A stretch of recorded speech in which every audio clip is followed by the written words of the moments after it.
Tomoyo is the only central character in Cardcaptor Sakura who can't fight. Sakura has a pile of cards, Sharon has magic, and Meiling punches weirdly well for an elementary schooler. Heck, even Kero has fire, Yukito is secretly Yue the judge, and Toya can see ghosts, at least until he gives up his magical power. But this does not make Tomoyo unnecessary, as she is arguably the third most important character to the themes of the story, and the second to its mechanics. Here's why. So the obvious reason Tomoyo is necessary is the costumes. Tomoyo makes Sakura a bunch of costumes for her various fights. This is a pain for the animators, as they have to reanimate her staff transformations for most episodes. But it does give the show a very unique feel, with you never knowing what amazing outfit Sakura will fight in next. And it also happens to be great if you want to sell toys, but that's the meta reason. What's more important is her implications on the story's themes. Okay, so in Cardcaptor Sakura, everyone is in love with everyone else.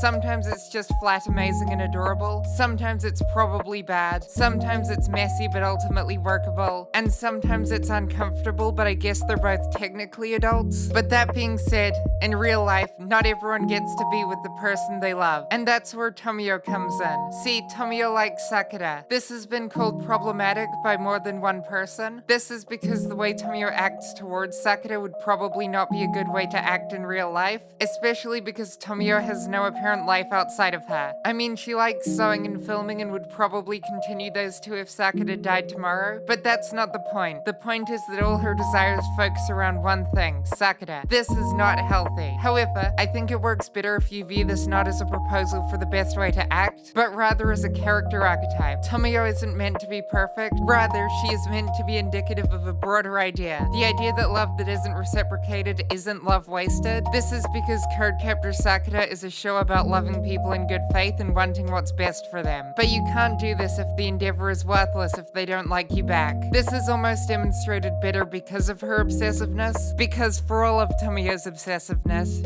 she is never actually possessive of Sakura. She thinks, I like Sakura and want to make her happy, and then thinks about the best way to achieve that goal, eventually realizing the best way to achieve that goal is for Sakura to date Sharon. This is made more radical a position by her obsessiveness being her main character flaw, and therefore communicates its intended ideas really well in my opinion. This is arguably done a bit better in the anime thanks to the existence of Meiling, who is almost the perfect contrast to Tomoyo, because she is very possessive as well as being just as obsessive, and also coincidentally, the non-magical tag-along to a magic wielder. Meiling likes Sharon a lot. She always talks about being his fiancé, because when they were kids, or I guess even more kids than right now, Sharon agreed to marry her if he didn't find anyone he really liked, which probably isn't good, but it's also Meiling before she's had any character development. She also starts off hating Sakura, being more hostile to her than Sharon, who is actually her rival in collecting the cards. However, after a conversation with Sakura, Meiling realizes she needs to stop waiting for him to fall in love with her and leaves to go back to Hong Kong, telling Sharon he can call off the engagement whenever he finds someone he likes in a somewhat jokey manner. However, before Sharon confesses to Sakura, he actually honors this promise and invites her back to Japan to tell her about his feelings. And then we get one of my favorite scenes in the show as Meiling absolutely cries her head off in Tomoyo's lap.